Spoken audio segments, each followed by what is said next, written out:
G'day everybody, I am the Red Scar. This is Red Scar Gaming. Today's my summary of this particular draft with my Golgari Proliferate deck. I've got to say I'm a little disappointed on how that particular set of games went, partly because they were almost all mirror matches to varying degrees. There was the last two had a bit of difference, but yeah, and look, I'm a little guilty of that myself because I'm sort of running a similar deck to what I did last draft. But yeah, either way, we'll talk about it and see what mistakes I can learn from and what other changes I might make for next time. Rustvine Cultivator, I didn't have as much success with as I was probably hoping. It can be on the defensive, which I think in the case of the second game in particular, it was good, if not perfect, but yeah, it had its moments. The fact that it's a 1-2, I think, is really useful, and the fact that you can sort of just wait the turn.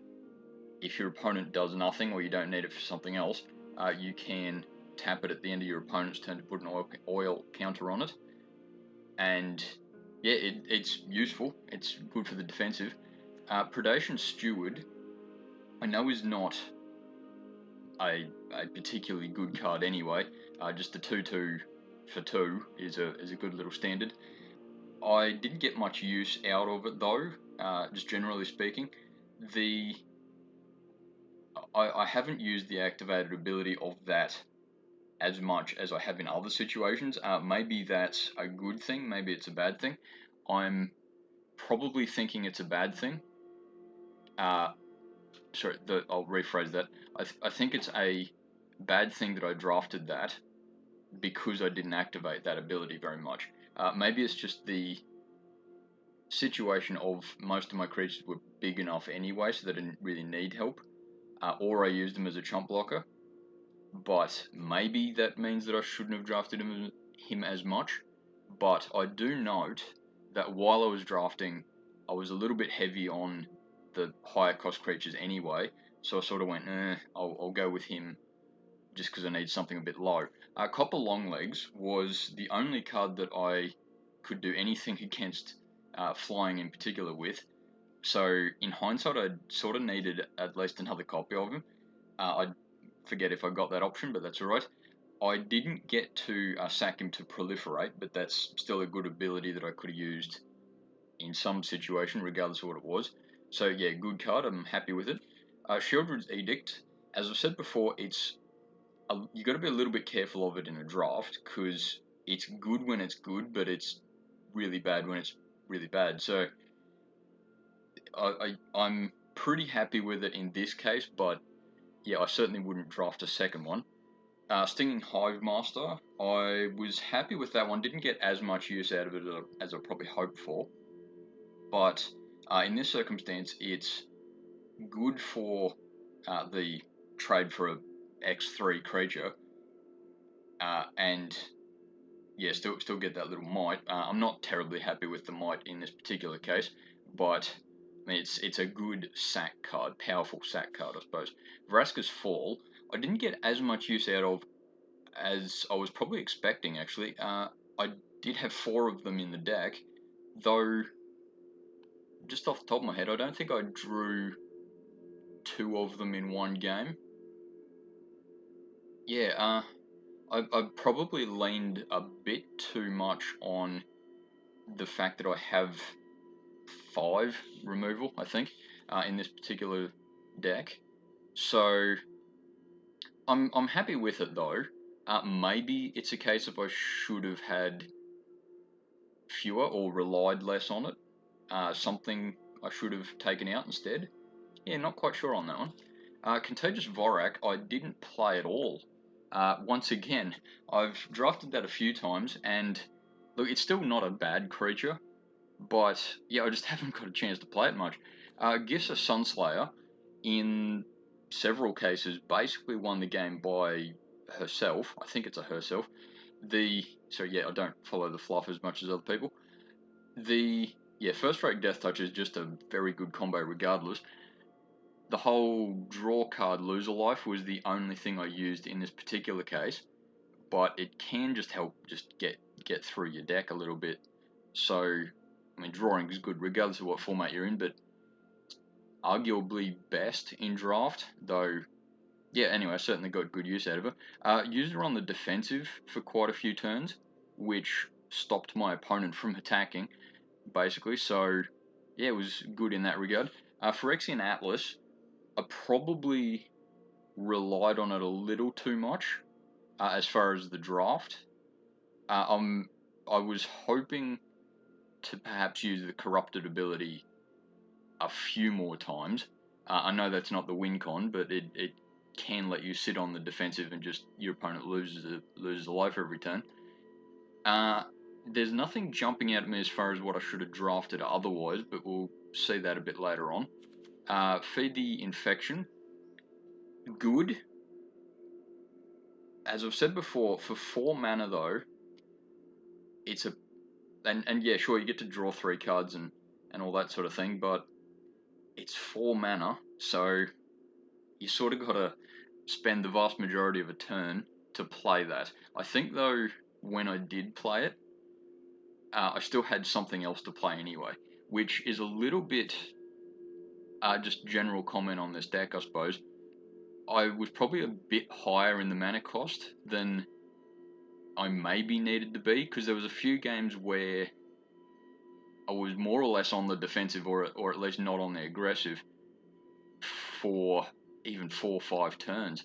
So yeah, maybe in that sense, that sense, I should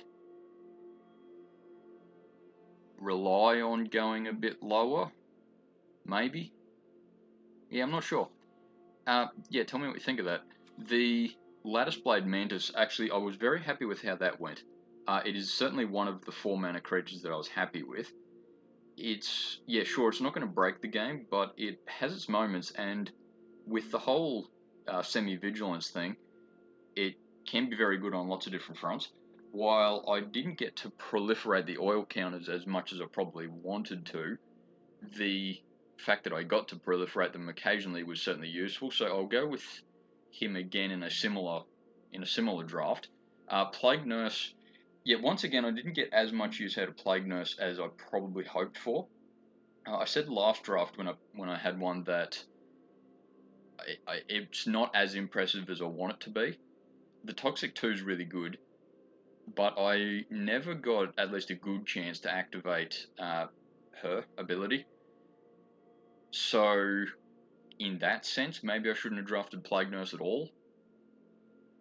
But once again, I was on the defensive a fair bit, actually, and Plague Nurse is probably the point where she can be defensive quite effectively, but then go aggressive when you need to, whereas anything else that's, with a few exceptions I'm sure, anything else like, say, Predation Steward, I can't just attack later in the game, whereas Plague Nurse comparatively I can.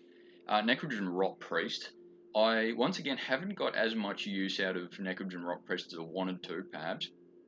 The target creature I control with, the activated ability, target creature I control with Toxic gains Death Touch until end of turn.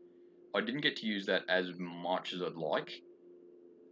Maybe it was good luck, maybe it was bad luck, but yeah, Necrogen Rot Priest is certainly the sort of control aspect of this deck, and in that sense, I'm pretty happy with it. I'm not sure if I like having drafted that, but yeah, we'll figure that out later. Gulping Scrap Trap, I definitely got some use out of. The proliferate ability rather than the fact that it's a 4/4. It's certainly not a bad thing to pay 5 mana for, at least in this deck. It's good. It's certainly not the game winner, but I think it helped enough that it's worth the 5 mana. So yeah, I'll go with that again in a similar deck. Tyrannax Atrocity, similar sort of situation, but it wasn't as effective as I probably hoped it would be.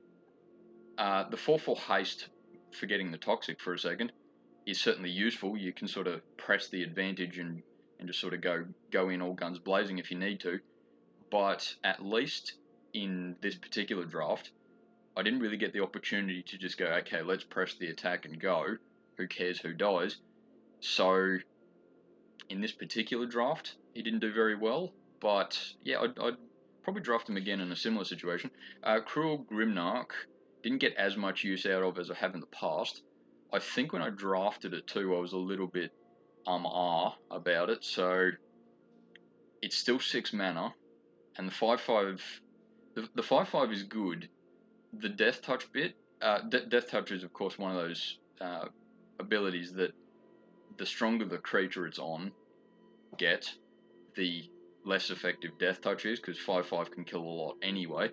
So yeah, it's good. Maybe I shouldn't have drafted it this time because it's just a bit too big, and most of my creatures, or good creatures anyway, are a bit on the big side anyway. So probably in this case I shouldn't have drafted Cruel Grimnarch, just because I wouldn't have got much opportunity to play it.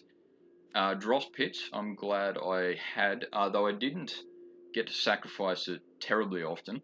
It's good to have that option. I think I sacked it twice or something like that. That extra draw is certainly effective, similar for Hunter's Maze, which is the same thing basically. Terramorphic Expanse I got good use out of. I think it was just about every time I used it, I sort of got the right mana, if that's how you phrase it. But yeah, still happy with Terramorphic Expanse. I don't think there was any situations that I played it and I was sort of like, oh, I wish I had a non-tapped land. So yeah, it was good, I think. Sideboard stuff. Fab Basilica, I definitely didn't need that one because I didn't have any white cards. As far as blue cards, Escaped Experiment, yeah, I certainly wouldn't have splashed blue for these two because, look, Meldweb is maybe the only opportunity I would have used that for, because I've got Proliferate. But yeah, I would have relied a bit more on Proliferate in that case. So yeah, maybe it's a good thing I didn't draft it, or keep it in the deck rather. I suppose take out Grimnarch if I really needed to put it in, but yeah, I'm still pretty happy with that. Cutthroat Centurion is good, but I did take it out because I know there's for 3 mana there's plenty of other things I can play, and I was going a bit higher mana cost stuff anyway. I suppose focusing on the green rather than the black, because let's face it, green can ramp. That Emergence is probably the one thing I should have kept in, because I was saying at the time that I drafted it something to the effect of it can get your opponent's win condition out of their graveyard. So it's pretty good. Yeah, maybe that's the one I should have taken Cruel Grimnarch out for during that draft, because I know I did have a bit of trouble as far as deciding what my final couple of cards were going to be. But yeah, maybe that Emergence was one of them I should have kept in. As far as splashing red, yeah, sort of interesting though. I didn't actually verse any red that entire draft. So Gleeful Demolition is good, though splashing red for that, Hazardous Blast is good for the aggressive deck. But yeah, I don't think I would have splashed those two just for the fun of it. Mace Skull Bomb gets you the draw, but yeah, maybe I could have taken it out. Taken one of the Plague Nurses out for it, because I do get that card draw, and it is that. Yeah, it is that sort of combat trick, though. Yeah, it is only activated as a sorcery, so you've got to be a little careful playing it. Titanic Growth, though, is definitely a combat trick. I suppose maybe even Rustvine Cultivator for Titanic Growth. I did get some use out of it, though, so yeah, maybe I'd take that back and go Predation Steward out for Titanic Growth. I would like to play that card a bit more often, but I don't know, I just got to focus a little bit more on combat tricks rather than the creatures in them, maybe. Carnivorous Canopy, just thinking back, I might have got some use out of it. Actually, especially against creatures with flying, because I know I didn't verse many creatures with flying, but as I said at the time, Copper Longlegs is the only thing I have against it, so maybe in that aspect I should have kept that around. There wasn't too many opportunities as far as destroy target artifact or enchantment, but yeah, I probably should have drafted it for Contagious Vorak maybe, but yeah, that was just chance that I didn't draw that. And Mere Custodian I'm just generally not happy with. It's useful, but yeah, it's not a great way to spend 3 mana. But hey, you're more than welcome to disagree with me.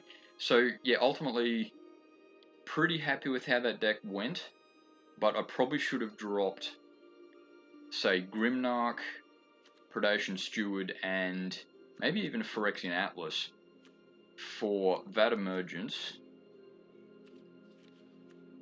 Titanic Growth, and Carnivorous Canopy is probably in hindsight the way I should have gone. But yeah, feel free to disagree with me, and feel free to learn from my mistakes, because let's face it, there was a game 3, I made a real big bad mistake and lost the game that turn, and I could have won the next one. But anyway, that was a fun game though. Okay, thanks for watching, and I'll see you next time.